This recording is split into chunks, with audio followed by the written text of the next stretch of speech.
ٹھیک ہے ٹھیک ہے ٹھیک جی جی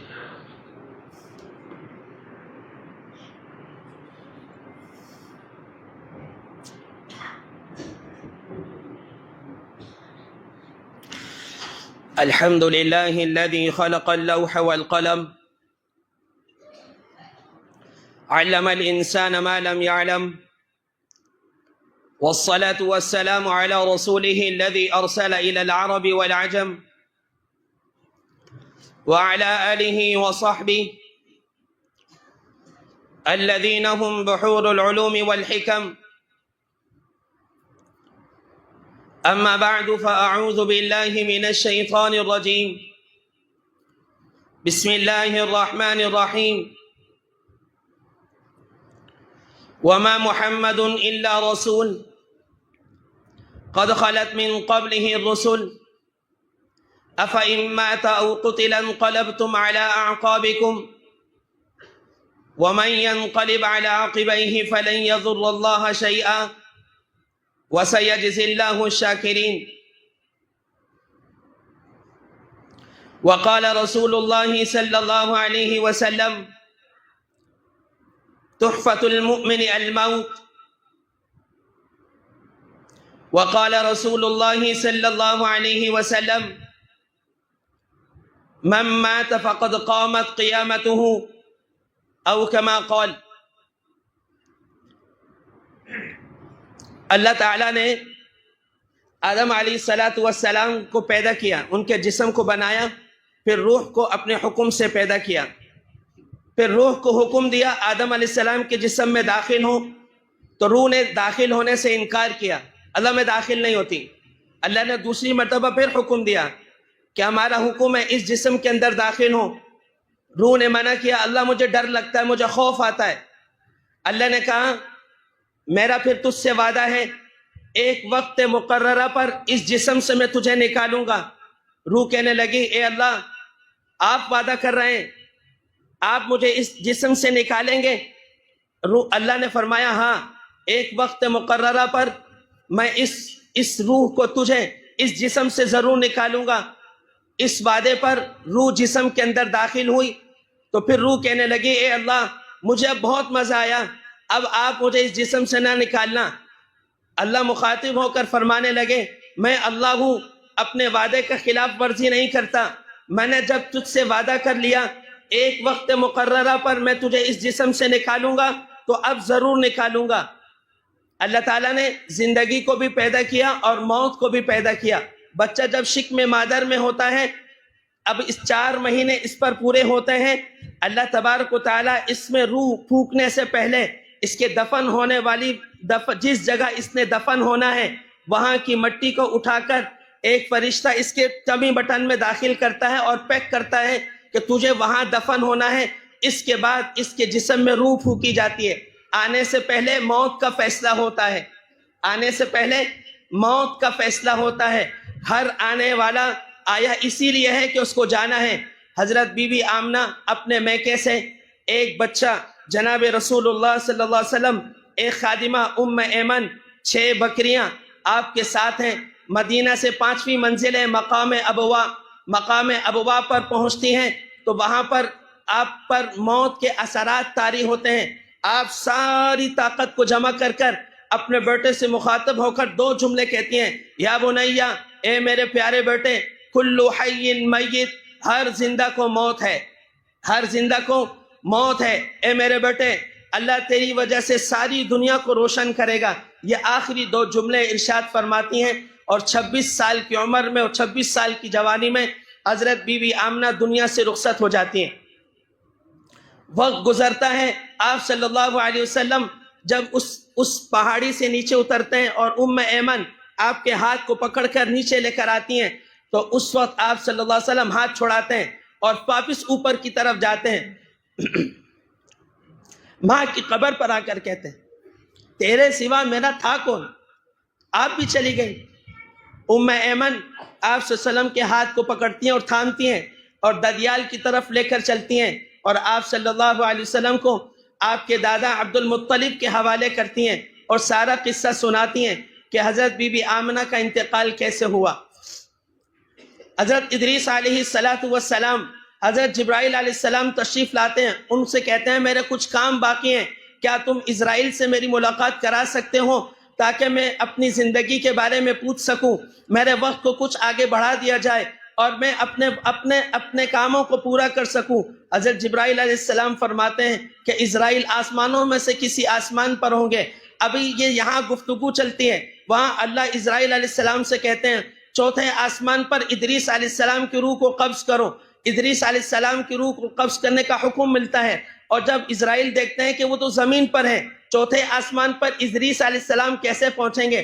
فرمایا ہمارا حکم ہے چوتھے آسمان پر ان کی روح کو قبض کرنے کے لیے آپ جائیں۔ اسرائیل علیہ السلام تشریف لے جاتے ہیں، یہاں سے جبرائیل پرواز کرتا ہے، وہاں سے اسرائیل پرواز کرتے ہیں، چوتھے آسمان پر ملاقات ہوتی ہے۔ جبرائیل کہتے ہیں اللہ کے نبی ادریس علیہ السلام آپ سے بات کرنا چاہتے ہیں۔ اسرائیل کہتا ہے اللہ اکبر، اللہ نے مجھے حکم دیا میں چوتھے آسمان پر ان کی روح کو قبض کروں۔ وَاذْكُرْ فِي الْكِتَابِ إِدْرِيسَ إِنَّهُ كَانَ صِدِّيقًا نَبِيًّا وَرَفَعْنَاهُ مَكَانًا عَلِيًّا، ہم نے ان کے مقام کو بلند کیا، وہ مقام ہے چوتھا آسمان۔ اللہ تبارک و تعالیٰ نے موت کو پیدا کیا، موسیٰ علیہ السلام کا وقت قریب آیا اور موسیٰ علیہ السلام کے پاس اسرائیل کو بھیجا گیا، اور موسیٰ علیہ السلام کے پاس جب تشریف لائے تو موسیٰ علیہ السلام کو پیغام دیا کہ آپ کا اجل ہے اور آپ کا وقت ہے۔ تو موسیٰ علیہ السلام جلال میں آئے تو اسرائیل واپس گئے اور واپس جا کر کہا اے اللہ، موسیٰ علیہ السلام ناراض ہو رہے ہیں اور اپنے جلال کا اظہار کر رہے ہیں۔ اللہ نے فرمایا جاؤ موسیٰ سے کہو عش ما شئت، تم جتنا چاہو زندہ رہو۔ پھر کہا ثم الموت، پھر موت ہے۔ موسیٰ علیہ السلام کے پاس آئے اور پیغام دیا کہ اللہ فرماتے ہیں عش ما شئت، جتنا چاہتے ہو زندہ رہو۔ موسیٰ علیہ السلام نے فرمایا اس کے بعد، فرمایا ثم الموت، اس کے بعد پھر موت ہے۔ موسیٰ علیہ السلام فرمانے لگے زندگی اس کے بعد بھی اگر زندگی لوں اس کے بعد بھی موت ہے تو موت ابھی ہی بہتر ہے۔ فرمایا اللہ کا حکم پورا کرو، تو اللہ کا حکم پورا فرمایا۔ میرے عزیزوں، جو آیا ہے وہ جانے کے لیے آیا ہے۔ اللہ تبارک و تعالی ابراہیم علیہ السلام سب سے زیادہ لاڈلے نبی تھے اور حضرت اللہ تبارک و تعالیٰ سے لاڈ لڑا لیا کرتے تھے۔ اسرائیل علیہ السلام سے ملاقات ہوئی، اسرائیل سے پوچھا جب تم نیک اور صالح کی روح کو قبض کرتے ہو تو تمہاری کیفیت کیسی ہوتی، تمہاری حالت کیسی ہوتی ہیں؟ وہ فرمانے لگے آپ اس موضوع کو چھوڑ دیں، یہ موضوع آپ کا نہیں ہے۔ فرمانے لگے مجھے یقین ہے، میں صرف آنکھوں سے دیکھنا چاہتا ہوں جب آپ کسی نیک اور صالح کی روح کو قبض کرتے ہیں تو آپ کی حالت کیا ہوتی ہے۔ وہ ضد کرنے لگے، جب ضد کو پورا کیا تو فرمایا آپ اپنے چہرے کو اس طرف کیجئے۔ چہرے کو اس طرف کرنے کے بعد تھوڑی دیر کے بعد کہنے لگے اب میری طرف دیکھیے۔ حضرت ابراہیم علیہ السلام نے جب حضرت ابراہیم علیہ السلام نے حضرت اسرائیل کو دیکھا تو بہت خوش ہوئے۔ وہ خوبصورت انداز میں تھے، وہ خوبصورت لباس میں تھے، جسم کے ہر حصے سے خوشبو پھوٹ رہی تھی اور خوبصورت حسن و جمال ان کے جسم سے پھوٹ رہا تھا۔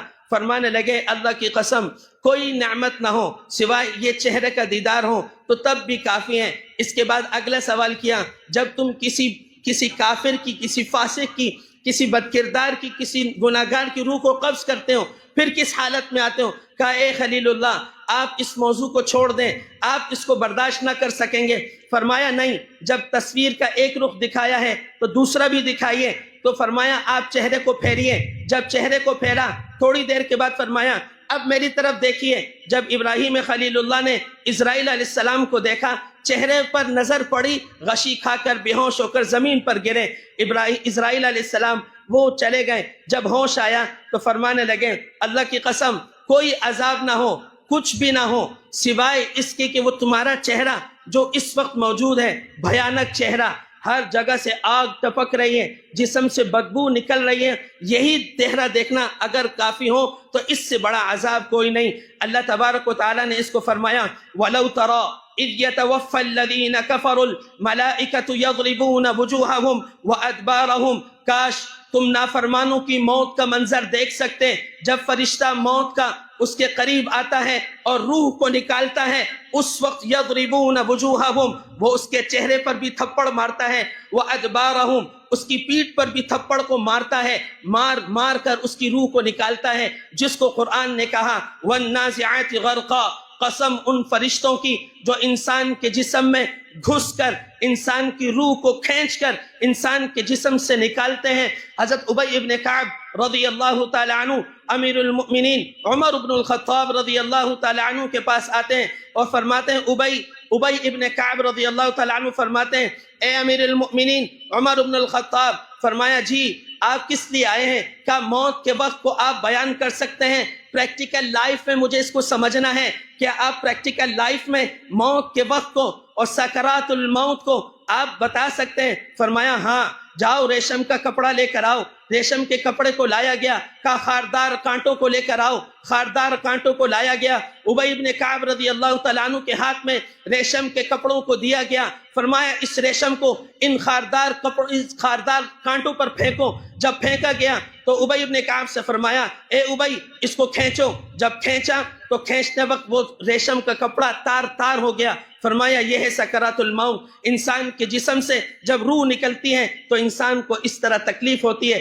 جس طرح یہ ریشم کا کپڑا پھٹا اور پھٹ پھٹ کر تار تار ہو گیا، تو اس طرح فرمایا یہ ہے سکرات الموت، جس کو اللہ نے کہا وجاءت سکرۃ الموت بالحق، موت کا وقت سکرات الموت یہ آ گیا جو حق ہے۔ ذالک ما کنت منہ تحید، تو اسی سے بھاگتا تھا، آج یہ تیرے سامنے ہے، آج بھاگ کر دکھا۔ تیرے پاؤں کھلے ہیں، تو بھاگ نہیں سکتا، تیرے ہاتھ کھلے ہیں، تو پکڑ نہیں سکتا، تو طاقتور ہے، کچھ کر نہیں سکتا، آج بھاگ کر دکھا۔ یہ عاجز ہے، یہ کچھ نہیں کر سکتا، جو آیا ہے وہ جانے کے لیے آیا ہے، اس لیے جانے سے پہلے اپنی تیاری کر کر جاؤ۔ جو زندگی گزارتے ہیں رمضان کی طرح، ان کی موت آتی ہے عید کے چاند کی طرح۔ زندگی گزارو رمضان کی طرح، پھر موت آئے گی عید کے چاند کی طرح۔ میرے عزیزوں، موت کا وقت بڑا سخت ہے، موت کا وقت بڑا سخت ہے۔ ان آنکھوں نے ایک سال میں 3 لوگوں کو جاتے دیکھا، تینوں کی سکرات الموت میری آنکھوں کے سامنے ہے، تینوں کا تڑپنا میرے سامنے ہے۔ میں نے اچھے لوگوں کو بھی جاتے دیکھا، اور میں نے نیک و صالح اپنے شیخ اپنے مرشد کی جدائی کو بھی برداشت کیا۔ پھر مجھے پتا چلا محبوب کی جدائی ہوتی کیا ہے، محبوب کی جدائی ہوتی کیا ہے، اور محبوب جب جدا ہوتا ہے تکلیف کتنی ہوتی ہے۔ بہت ساری احادیث مجھے اپنے شیخ کے وفات کے وقت سمجھ میں آئی کہ محبوب کی جدائی ہوتی کیا ہے، اور محبوب جب جدا ہوتا ہے وہ جدائی کا وقت، وہ لمحہ کتنا سخت ہوتا ہے۔ کم من حسرت تحت التراب، کتنی حسرتیں، کتنی خواہشیں ایسی ہیں جو مٹی کے تلے دب جاتی ہیں۔ کم من حسرت تحت التراب او کلما یتمنى المرء یدرکہ، ہر وہ خواہش جو انسان اپنے دل سے چاہے کرے وہ اس کو پالے، ایسا نہیں ہے، ایسا نہیں ہے۔ تجری الریاح بما لا تشتہی السفن، بادبانی کشتیوں کو ہوائیں اس طرف چلاتی ہیں جہاں نہ خدا نہیں چاہتے۔ ہر انسان اپنی خواہش کو پورا کر لے اور خواہش کو پالے، یہ ضروری نہیں ہے۔ سکرات الموت سے حفاظت مانگو۔ آپ صلی اللہ علیہ وسلم نے فرمایا، ترمذی کی روایت ہے، حضرت اسرائیل علیہ السلام جب نیک اور صالح کے پاس آتے ہیں تو اس کو مخاطب کر کر کہتے ہیں، دائیں طرف سے آتے ہیں اور آ کر کہتے ہیں، یا ایتھا النفس المطمئنہ، اے نفس مطمئنہ، فی جسد المطمئنہ، خوبصورت جسم کے اندر، ابشری بالجنہ، تجھے جنت کی خوشخبری ہو، تجھے اللہ کی رضا کی اور ہمیشہ کی ابشاروں کی خوشخبری ہو۔ یہ خوشخبریاں سناتا سناتا اسرائیل علیہ السلام اس کی روح کو قبض کرتا ہے، اور جب بد کردار کی روح کو قبض کرتا ہے پھر وہ بائیں طرف سے آتا ہے اور آ کر کہتا ہے، یا ایتھا الخبیثہ فی جسد الخبیثہ، اے برے جسم، اے بری روح، تجھے خوشخبری ہو، ابشری بالنار، تجھے خوشخبری ہو جہنم کی آگ کی اور جہنم کی دہکتے ہوئے عذابات کی۔ یہ خوشخبریاں سناتا سناتا اس کے چہرے پر تھپڑ مارتا مارتا اور اس کے پیٹھ پر تھپڑ مارتا مارتا اور اس کی روح کو نکالتا ہے۔ یہ روح نکلنے کے لیے تیار نہیں، اس سے تکلیف بہت زیادہ ہوتی ہے، اس لیے جب روح نکلتی ہے پاؤں کے انگوٹھے سے نکلتی ہے۔ ڈاکٹر سب سے پہلے چیک کرتے ہیں کہ پاؤں کے تلوے پر وہ پین کی نوک کو زور سے مارتے ہیں، اگر پاؤں میں جنبش ہو وہ کہتے ہیں کہ ابھی سکرات الموت نہیں ہے، یا پھر ڈاکٹر یہ کان کی لو کو آرام سے چیک کرتے ہیں، اگر یہ سخت ہو جائے تو کہتے ہیں سکرات الموت ہے، اگر یہ آنکھیں ٹک ٹکی باندھ کر آسمان کی طرف دیکھنے لگیں پھر کہتے ہیں یہ سکرات الموت ہے۔ یہ آنکھ ہے، اس آنکھ میں ایک پتلی ہے، اس پتلی میں ایک چھوٹی سی لونگ ہے، یہ آنکھ کا نور ہے۔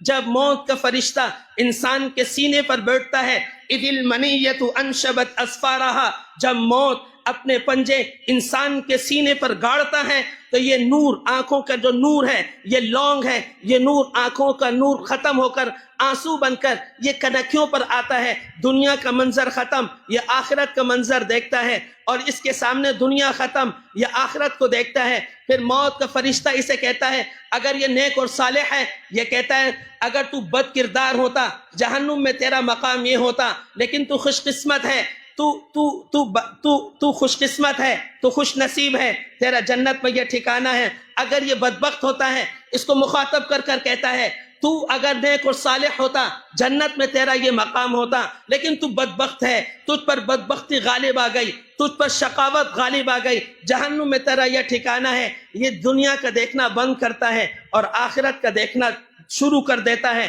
جس کو قرآن نے کہا الہاکم التکاثر، مال کی کثرت جمع کرنے نے تجھے ہلاکت میں ڈالا، حتی زرتم المقابر، یہاں تک کہ تیری ملاقات موت کے فرشتے سے ہوئی، حتی زرتم المقابر کلا سوف تعلمون، تجھے ابھی پتہ چلے گا، ثم کلا سوف تعلمون، تجھے ابھی پتہ چلے گا، لترون الجحیم، تو اپنی آنکھوں سے جہنم کو دیکھے گا، دیکھتی ہوئی آگ تیرے سامنے ہوگی۔ پھر اللہ ثم لتسألن یومئذ عن النعیم، پھر تیرا رب تجھے دی ہوئی ساری نعمتوں کے بارے میں تجھ سے سوال کرے گا۔ اس لیے میرے عزیزوں، موت سے پہلے موت کی تیاری کرو۔ یہ موت ہے جو سب کو آئی ہے۔ ہارون رشید 3 بر اعظم کا بادشاہ ہے، اس کی سلطنت مکہ المکرمہ سے شروع ہوتی تھی، یہ ملتان پر آ کر ختم ہوتی تھی۔ اس ملتان پر ہارون رشید کی سلطنت ختم ہوتی تھی۔ 3 بر اعظم کا بادشاہ، اس کا ایک نوجوان بیٹا 18 سال کا جو زبیدہ سے ہے، اور وہ دربار میں آتا، سادہ سا کپڑا پہنتا، لنگی باندھتا اور امامہ پہنتا، زبیدہ سے کہنے لگا اس نے مجھے سب کے سامنے ذلیل کر رکھا ہے۔ پھر اور زبیدہ سے شکایت کرنے لگا، کہنے لگا اس نے میری سلطنت سے کوئی فائدہ نہیں اٹھایا۔ ماں نے بیٹے کو سمجھایا تو دربار لگا تھا، سارے وزراء موجود تھے، بادشاہ اپنے آب اور تاب کے ساتھ اپنے تخت پر موجود تھا۔ اپنے باپ کو مخاطب کر کر کہنے لگا یا صاحبی لا تغترب بتنعمی فالعمر ينفد والنعیم یزول اذا حملت الى القبور جنازة فاعلم بانك بعدها محمول۔ باپ کو دوست کر کر مخاطب کیا یا صاحبی لا تغترب بتنعمی، اے میرے دوست دنیا کی نعمتوں سے دھوکے میں نہ پڑ، یا صاحبی لا تغترب بتنعمی فالعمر ينفد والنعیم یزول، عمر گھٹ رہی ہے، نعمتوں کا زوال ہے۔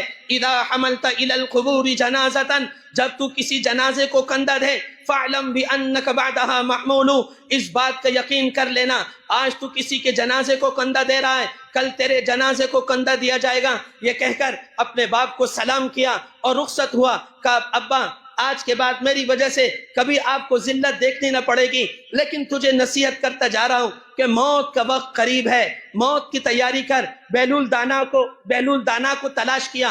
بیلول دانا بچوں کی طرح کھیلتا کھیلتا لکڑی کا گھوڑا بنا کر وہ ہارون رشید کے سامنے آیا۔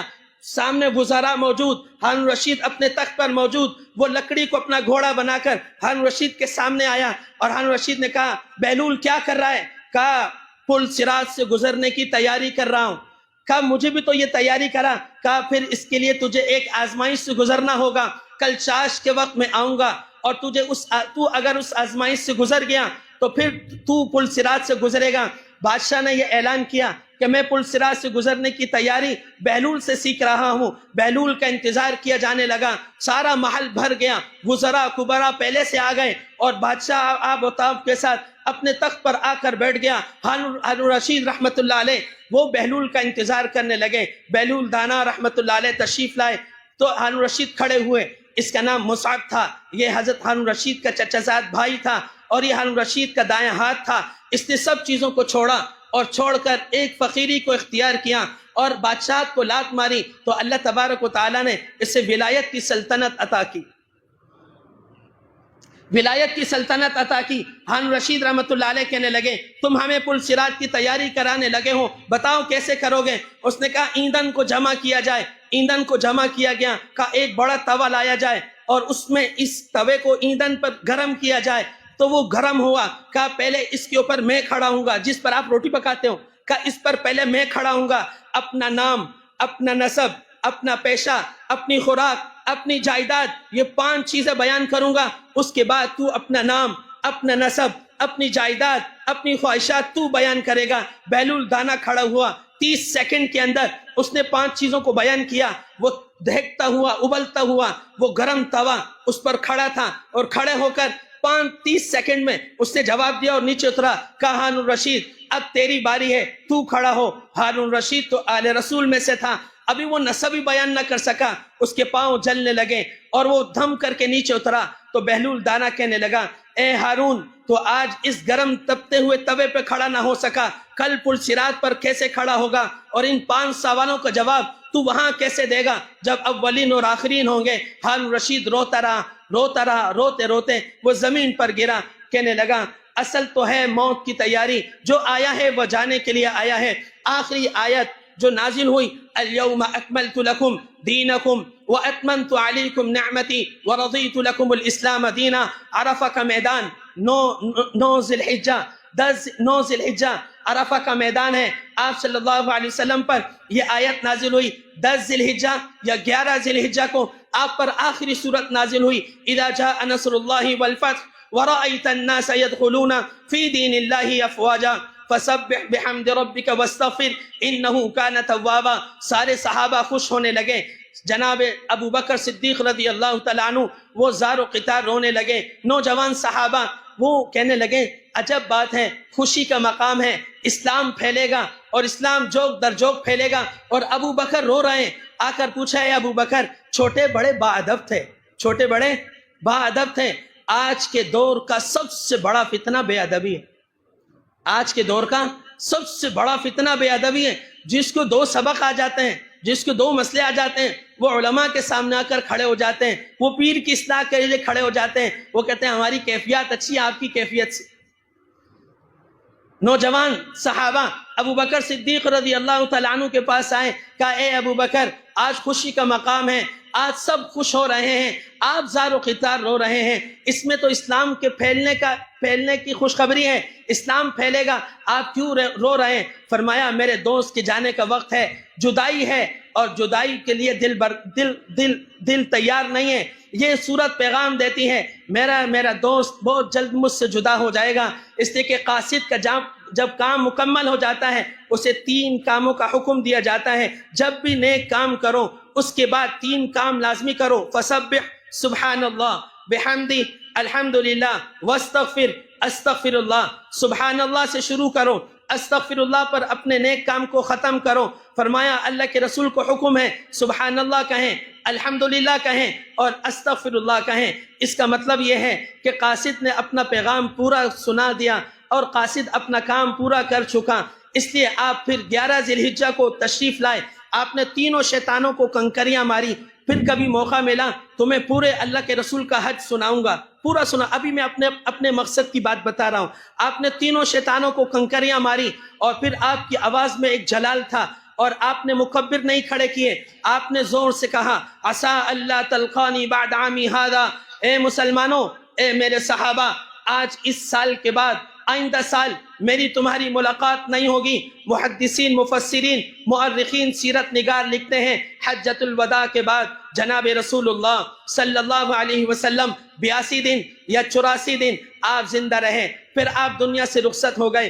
آپ صلی اللہ علیہ وسلم حج کے بعد مدینۃ المنورہ تشریف لائے۔ آپ نے سب سے پہلے 17 سال کا نوجوان معاذ بن جبل رضی اللہ تعالیٰ عنہ کو یمن کا گورنر بنا کر بھیجا۔ یہ وہ معاذ بن جبل ہے کہ جس سے خود اللہ کے رسول صلی اللہ علیہ وسلم پیار کرتے ہیں۔ ساری دنیا کہتی تھی انا احبک یا رسول اللہ، اللہ کے رسول میں آپ سے پیار کرتا ہوں، اور یہ معاذ بن جبل ہے جس سے اللہ کا محبوب کہتا تھا انا احبک یا معاذ، اے معاذ تجھ سے اللہ کا رسول پیار کرتا ہے۔ معاذ بن جبل کو رخصت کرنے کا وقت آیا۔ میرے عزیزوں، آپ صلی اللہ علیہ وسلم نے عام الوفود میں جب آپ نے جب وفد کو اور لوگوں کی تشکیل کی تو کسی کو مسجد نبوی سے رخصت کیا، کسی کو مصلی سے رخصت کیا، کسی کو مسجد نبوی کے دروازے سے رخصت کیا۔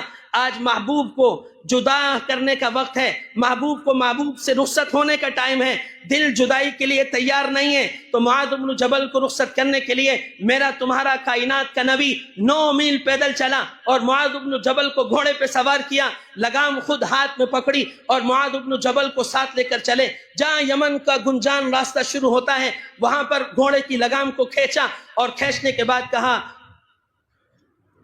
تمر بقبری ومسجدی ھذا یا معاذ، اے معاذ میری تیری آخری ملاقات، تو میری مسجد کو دیکھے گا، تو میری قبر کو دیکھے گا، مجھے نہیں دیکھے گا۔ فبکا معاذ جشعا لفراق رسول اللہ صلی اللہ علیہ وسلم، معاذ بن جبل سسکیاں مار کر رونے لگے۔ فاقبل بوجهه نحو المدینہ، آپ صلی اللہ علیہ وسلم نے اپنے چہرے کو مدینے کی طرف پھیرا۔ محدثین فرماتے ہیں چونکہ معاذ بن جبل سسکیاں لے کے رو رہے تھے تو آپ صلی اللہ علیہ وسلم بھی رو رہے تھے، اس لیے آپ نے اپنے چہرے کو پھیرا اور معاذ بن جبل کو سنبھالا اور سنبھال کر کہا یا معاذ ان اولی الناس بی المتقون من کانوا حیث کانوا، اے معاذ قیامت کے دن میرے نزدیک سب سے زیادہ تقوی والے ہوں گے، کسی بھی خاندان کے ہوں، کسی بھی جگہ کے رہنے والے ہوں، بس ایک بات یاد رکھنا تقوی والے ہوں گے۔ معاذ بن جبل کو رخصت کیا، معاذ بن جبل رضی اللہ تعالیٰ عنہ کو رخصت کیا، یہ تھی محبوب کی جدائی۔ یہ حدیث مجھے اس وقت سمجھ میں آئی کہ جشعا لفراق رسول اللہ صلی اللہ علیہ وسلم، جب شیخ میرے ہاتھ میں ہاتھ دے رہے تھے اور کہہ رہے تھے بہت تکلیف ہے،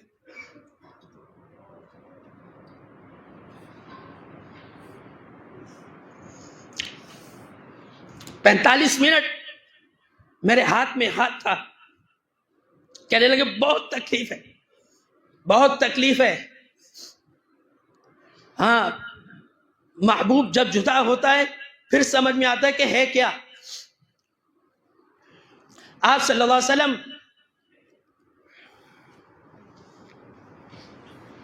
مدینہ المنورہ تشریف لائے، 29 صفر عصر کی نماز میں انصار مدینہ کے ایک جنازہ لایا گیا، آپ نے جنازہ پڑھایا، آپ جنت البقیع میں دفن کے لیے گئے، وہاں پر آپ کا سر درد شروع ہوا، یہ آپ کی مرض الموت شروع ہوا، آپ کا سر درد شروع ہوا۔ باری حضرت عائشہ رضی اللہ تعالیٰ عنہ کی تھی، آپ تیز قدموں سے حضرت عائشہ رضی اللہ تعالیٰ عنہ کے گھر کی طرف گئے۔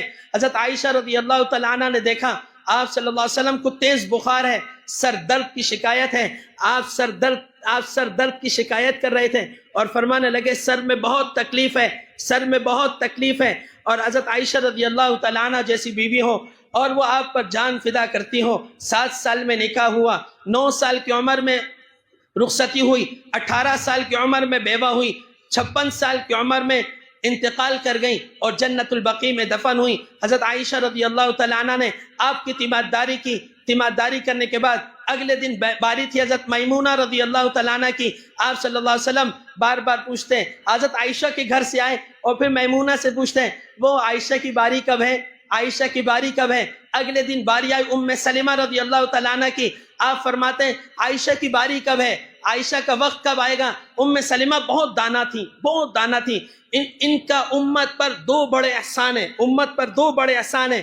ایک صلح حدیبیہ کے موقع پر جب آپ صلی اللہ علیہ وسلم 1400 صحابہ کے ساتھ عمرے کے لیے تشریف لائے، آپ صلی اللہ علیہ وسلم کو عمرے کے لیے روک دیا گیا، آپ صلی اللہ علیہ وسلم نے صحابہ سے فرمایا حلق کراؤ، صحابہ نے فرمایا اللہ کے رسول عمرہ کریں گے یا پھر لڑیں گے۔ آپ صلی اللہ علیہ وسلم کی یہ بات سن کر خیمے میں تشریف لائے، جب خیمے میں تشریف لائے تو آپ صلی اللہ علیہ وسلم کے چہرے پر غم کے آثار تھے۔ ام سلمہ رضی اللہ تعالیٰ عنہ نے فرمایا اللہ کے رسول کیا ہوا، آپ کے چہرے پر غم ہے۔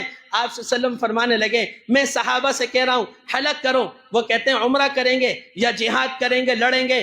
آپ ام سلمہ رضی اللہ تعالیٰ عنہ نے فرمایا اللہ کے رسول آپ کے مخلص ہیں، آپ کے مخلص ہیں، آپ کے جانثار ہیں، غم دل پر آیا ہے، ملال دل پر آیا ہے، آپ کچھ نہ کہیں، آپ باہر تشریف لے جائیں، آپ حلق کرائیں، آپ کو دیکھ کر یہ سارے حلق کرائیں گے۔ ام سلمہ رضی اللہ تعالیٰ عنہ اگر یہ کہہ دیتی ہے ہی نافرمان تو اللہ کا عذاب نازل ہو جاتا۔ یہ جو بزرگوں کے قریب ہوتے ہیں، اقرب ہوتے ہیں الف کے ساتھ، یہ جو بزرگوں کے اقرب ہوتے ہیں یہ عقرب ہوتے ہیں، بچھو ہوتے ہیں عین کے ساتھ۔ اس لیے میرے عزیزوں یہ کام کو بگاڑ دیتے ہیں یا کام کو سدھار دیتے ہیں۔ کام کو بگاڑو نہیں، کام کو سدھارو۔ بزرگوں کے قریب اس لیے نہ ہو کہ ان کے دلوں میں دوسروں کی نفرت پیدا کرو۔ آپ صلی اللہ علیہ وسلم نے فرمایا میرے پاس کسی کی شکایت لے کر نہ آیا کرو، میں چاہتا ہوں میں اس حالت میں دنیا سے جاؤں کہ میرا دل سب سے صاف ہو۔ تم اپنے معاملات کو خود نمٹا لیا کرو، تم شکایتیں لا کر میرے پاس نہ لایا کرو۔ میں اس دنیا سے اس حال میں جانا چاہتا ہوں کہ میرا دل سب سے صاف ہو۔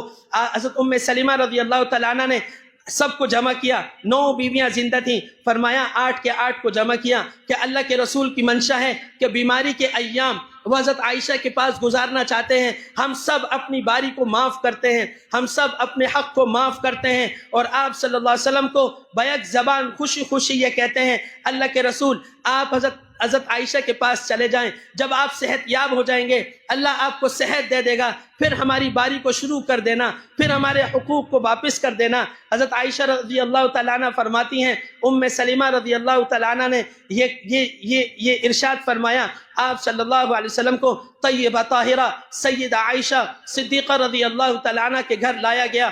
آپ صلی اللہ علیہ وسلم کے سر درد بہت زیادہ تھا، جب وفات سے 5 دن پہلے آپ کا سر درد بہت زیادہ تھا اور بخار بہت زیادہ تھا، کوئی دوائی کوئی کچھ بھی اثر نہیں کر رہا تھا۔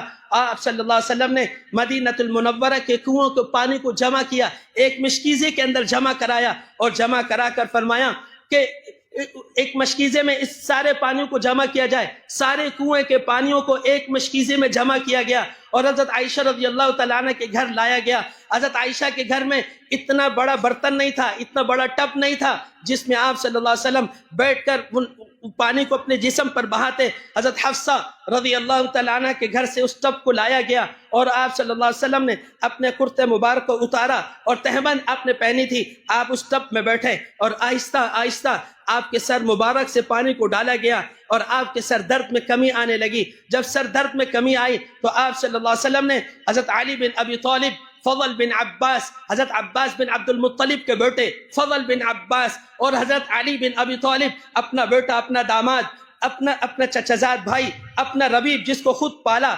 13 سال کی عمر میں خواجہ ابو طالب نے آپ صلی اللہ علیہ وسلم نماز پڑھ رہے تھے، اور خواجہ ابو طالب نے ہاتھ پکڑ کر حضرت علی کو کہا اپنے بھائی کا دست بازو بن جاؤ، اس بازو کو کبھی نہ چھوڑنا۔ حضرت علی 13 سال کی عمر میں ساتھ رہے اور آخر تک ساتھ رہے، اور آپ کی ملت پر ہی دنیا سے چلے گئے، اس لیے آپ کو خلیفہ راشد بھی کہا جاتا ہے۔ آپ صلی اللہ علیہ وسلم حضرت علی بن ابی طالب، فضل بن عباس، ان دونوں کے کندھوں پر ہاتھ رکھ کر آپ مسجد نبوی میں تشریف لائیں۔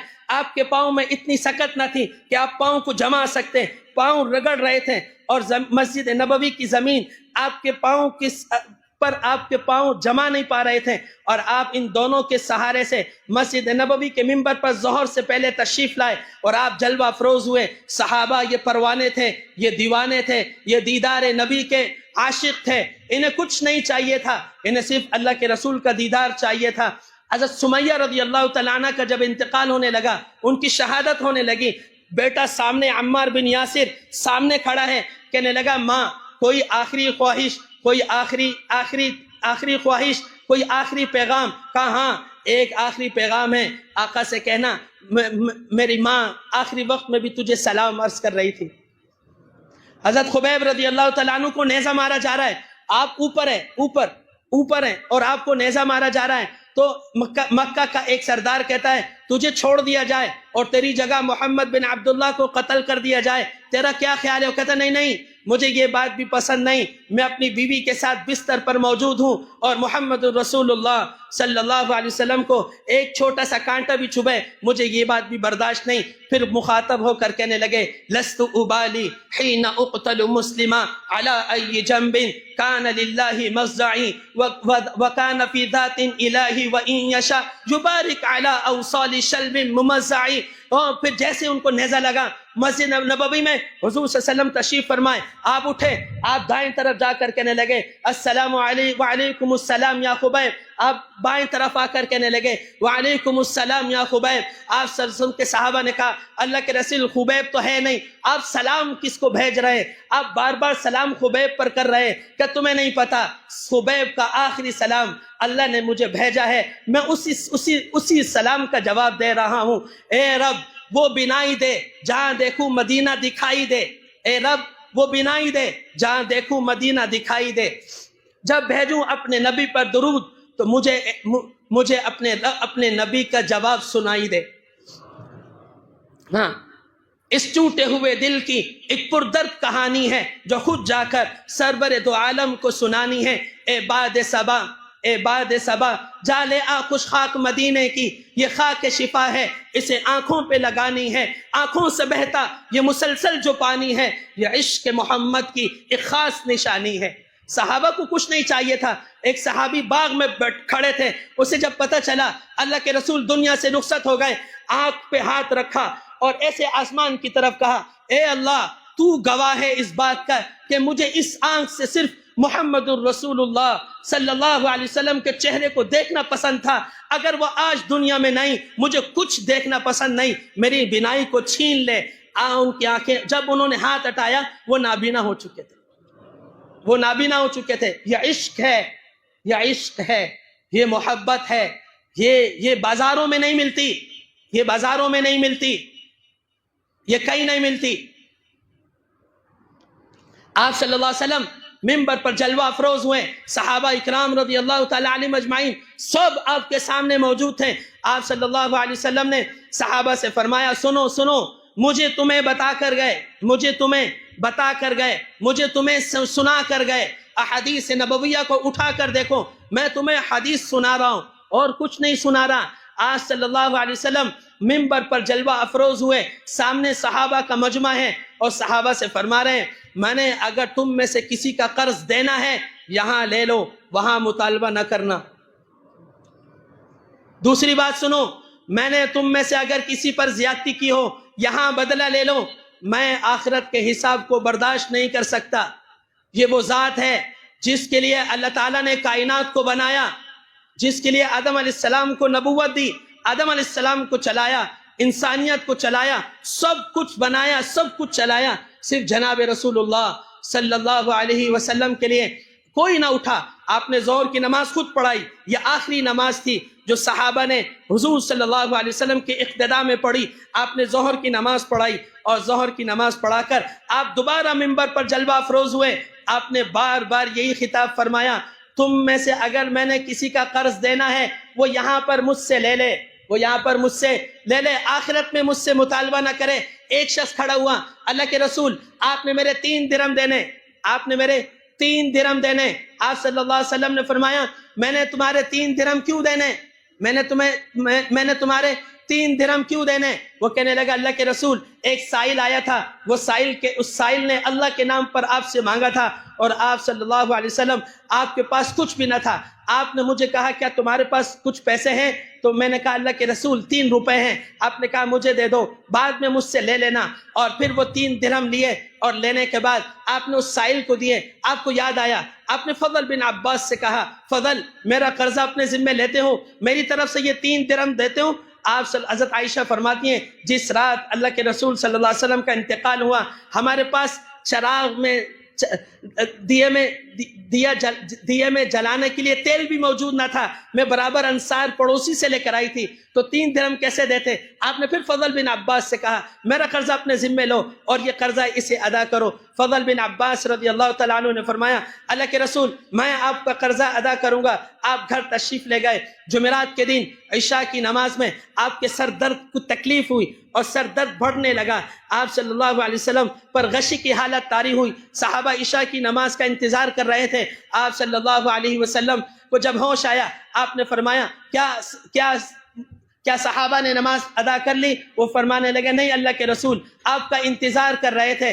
آپ کو پھر غشی طاری ہوئی اور آپ بے ہوش ہوئے۔ بے ہوش ہونے کے بعد جب آپ کو ہوش آیا، ہوش میں آنے کے بعد آپ نے فرمایا، کیا صحابہ نے نماز پڑھی؟ کہا نہیں اللہ کے رسول، ہمت اور طاقت نہ تھی کہ آپ عشاء کی نماز پڑھانے کے لیے آتے۔ آپ نے فرمایا، مرو ابا بکرین صلی بالناس، ابو بکر کو حکم دو وہ لوگوں کو نماز پڑھائے۔ 17 نمازیں حضور صلی اللہ علیہ وسلم کی موجودگی میں سیدنا ابو بکر صدیق رضی اللہ تعالیٰ عنہ نے پڑھائی۔ عشاء کی نماز ایک، جمعہ، ہفتہ، اتوار، 15 نمازیں یہ، اور فجر کی نماز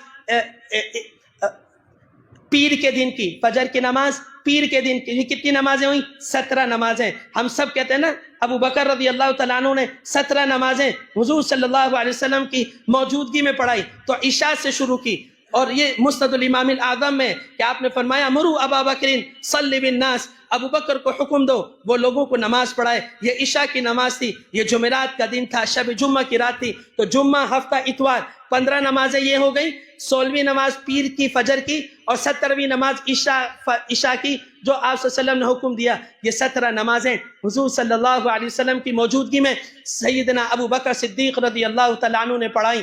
آپ رضی اللہ تعالیٰ عنہ حضور صلی اللہ علیہ وسلم سے بے پناہ محبت کرتے تھے، حضرت عائشہ رضی اللہ تعالیٰ عنہ بھی بے پناہ محبت کرتی تھیں۔ وہ فرمانے لگے اللہ کے رسول ابو بکر نرم دل کا آدمی ہے، آپ کے مصلی پر کھڑا نہیں ہو سکتا، آپ عمر کو کہہ دیں عمر آپ کی جگہ نماز پڑھائے۔ یہ مسند الامام الاعظم میں ہے۔ تو حضرت آپ صلی اللہ علیہ وسلم نے ناراضگی کا اظہار فرمایا، اور ناراضگی کا اظہار فرما کر کہنے لگے ابو بکر کو حکم دو، میرے مصلی پر صرف ابو بکر ہی آ سکتا ہے، ابو بکر کے علاوہ میرے مصلی پر کوئی نہیں آ سکتا۔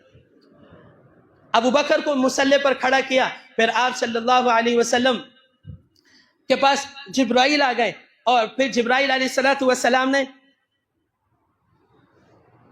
تھوڑا سا وقت بات کو سمیٹ آخری بات کرتا ہوں، بات سمیٹ رہا ہوں۔ آپ صلی اللہ علیہ وسلم کے بعد جبرائیل تشریف لائے، اور اب یہاں سے روایت 2 حصوں میں تقسیم ہو جاتی ہے، بس آخری بات ہے، یہاں سے روایت 2 حصوں میں تقسیم ہو جاتی ہے۔ جبرائیل علیہ السلام حضور صلی اللہ علیہ وسلم کے پاس تشریف لائے، فرمایا اللہ کے رسول ملک الموت حاضر ہے، اور ملک الموت وہ اجازت چاہتا ہے، آپ نے آنے کی اجازت دی، آپ نے آنے کی اجازت دی۔ یہ ایک روایت۔ الوعد الاعظم فی النجات من نار جہنم، اس میں روایت کا طرق بدل جاتا ہے۔ اس میں روایت یہ ہے کہ اسرائیل علیہ السلام تشریف لاتے ہیں، اور حضور صلی اللہ علیہ وسلم کے گھر کے باہر کھڑے ہو جاتے ہیں، اور باہر کھڑے ہو کر وہ سلام کرتے ہیں السلام علیک یا اہل النبوہ۔ یہ روایت الوعد الاعظم فی النجات من نار جہنم میں وہ باہر کھڑے ہو کر سلام کرتے ہیں السلام علیک یا اہل النبوہ، جواب نہیں آتا، پھر سلام کرتے ہیں السلام علیک یا اہل النبوہ، اے نبوت کے گھر والوں تم پر سلام ہے۔ تو آپ صلی اللہ علیہ وسلم اپنی پیاری بیٹی فاطمہ الزہرا سے کہتے ہیں بیٹی دروازے پر کوئی ہے، بیٹی دروازے پر کوئی ہے۔ بس یہاں حدیث روک رہا ہوں، یہاں حدیث روک کر ایک تصور اپنی طرف سے پیش کر رہا ہوں۔ حضرت اسرائیل علیہ السلام کے بس میں جتنا خوبصورت بننا ہوگا وہ اتنا خوبصورت بنے ہوں گے۔ جنت میں جو سب سے زیادہ خوبصورت لباس ہوگا وہ انہوں نے پہنا ہوگا، جنت کی جو سب سے اعلیٰ خوشبو ہوگی وہ لگائی ہوگی، اس لیے کہ آج وہ کس کے دربار میں آ رہے ہیں؟ وہ دربار رسالت میں آ رہے ہیں۔ اور آج کس کو لے جانے کے لیے آ رہے ہیں؟ آج نبی المرسل، امام الانبیاء، سید الاولین والآخرین، سب کو لینے کے لیے آئے۔ اور الوعد الاعظم فی النجات من نار جہنم میں وہ فرماتے ہیں، ابن نباتہ رحمۃ اللہ علیہ فرماتے ہیں کہ اللہ تعالیٰ نے جہنم کے سارے دروازوں کو بند کر دیا، تمام فرشتوں کو سب بندی میں کھڑا کیا، اور ہر بڑے سے بڑا نبی وہ صف میں، بڑے سے بڑا فرشتہ وہ صف میں کھڑا تھا۔ تو ایک فرشتے نے کہا اللہ کیا قیامت قائم ہو گئی؟ کہا نہیں، آج ہمارا محبوب ہمارے پاس آ رہا ہے، آج ہمارا محبوب ہمارے پاس آ رہا ہے، ہم اپنے محبوب کا اشتیاق رکھتے ہیں ملاقات کا۔ تو الوعد الاعظم فی النجات من نار جہنم میں ابن نباتہ رحمۃ اللہ علیہ فرماتے ہیں کہ فاطمہ الزہرا رضی اللہ تعالیٰ عنہ دروازے پر آئیں، اور دروازے پر آ کر وہ جھانکتی ہیں تو خوف زدہ ہو کر پیچھے کی طرف جاتی ہیں اور کہتی ہیں بابا دروازے پر ایک ہیبت والا آدمی کھڑا ہے۔ آپ صلی اللہ علیہ وسلم فرماتے ہیں اسے داخلے کی اجازت دیں۔ جب داخلے کی اجازت دی تو وہ براہ راست آ کر سلام کرتا ہے۔ یہاں سے حدیث مل جاتی ہے السلام علیک یا رسول اللہ، جبرائیل اجازت دیں یا وہ خود اجازت لے کر آئیں۔ وہ کہتے ہیں اے اللہ کے رسول جب سے موت کا کام ذمہ لگائے کبھی کسی سے اجازت نہیں لی، آپ کے بارے میں کہا اجازت دیں تو لے آنا، رہنا چاہیں چھوڑ آنا۔ آپ نے جبرائیل کی طرف دیکھا تو جبرائیل نے کہا اللہ آپ کی ملاقات کا اشتیاق رکھتے، اللہ آپ کی ملاقات کا اشتیاق رکھتے ہیں۔ آپ صلی اللہ علیہ وسلم نے پھر فرمایا اپنی بیٹی سے، بیٹی اب ابن نباتہ کی روایت نقل کر رہا ہوں، بیٹی کو کہا بیٹی ادھر آؤ، جانتی ہو یہ کون ہے؟ ہم سب کہتے ہیں نا سب سے پہلے خبر اپنی بیٹی کو دی۔ آپ نے کہا بیٹی ادھر آؤ، یہ جانتی ہو کون ہے؟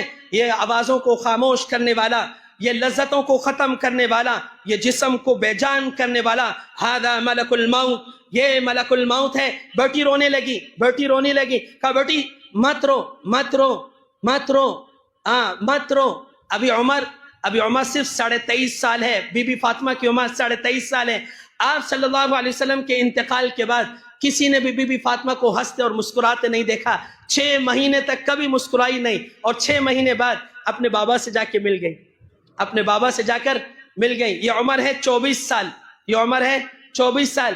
دادی بی بی آمنہ گئی 26 سال، پوتی جا رہی ہے 24 سال، اور آپ صلی اللہ علیہ وسلم نے حضرت جبرائیل کے کہنے پر، میں بات ختم کر رہا ہوں، آپ نے فرمایا اللہم الرفیق الاعلی، اے اللہ اگر تجھے میری ملاقات کا شوق ہے میں بھی تیری ملاقات کا شوق رکھتا ہوں۔ میرے دوستوں، اگر اللہ راضی ہے تو موت سے بڑا تحفہ کوئی نہیں، موت سے بڑا تحفہ کوئی نہیں۔ آخری وقت میں میرے شیخ مجھے کہنے لگے محمد علی میری زندگی کی کوئی سنت تو باقی نہیں ہے، میری زندگی کی کوئی سنت تو باقی نہیں ہے، میری زندگی کا کوئی عمل باقی تو نہیں ہے۔ میں نے کہا نہیں، جتنی بھی سنتیں تھیں وہ مکمل ہو گئی، باقی اللہ مجھے معاف کرے، میں جتنی جانتا تھا وہ میں نے سب آپ سے کرا دی، موت کے وقت کی بھی جتنی سنتیں تھیں میں نے پوری کرائی۔ آپ کہنے لگے بس پھر ٹھیک ہے، میں سنت پر ہی جانا چاہتا ہوں، سنت کے علاوہ پر نہیں جانا چاہتا، میں سنت پہ جانا چاہتا ہوں۔ آپ نے فرمایا اللہم الرفیق الاعلی، اے اللہ میں تیری ملاقات کا شوق رکھتا ہوں۔ پھر آپ نے 2 نصیحتیں فرمائی، الصلاۃ وما ملکت ایمانکم، نماز کو قائم رکھنا، اپنے نوکروں کے ساتھ اچھا سلوک کرنا، اور آپ نے جان اللہ کو دے دی، آپ نے جان اللہ کو دے دی۔ پھر کبھی موقع ملا تو آپ کو بتاؤں گا کہ غسل کیسے دیا، آپ کو دفن کیسے کیا گیا، آپ کی قبر کیسے بنائی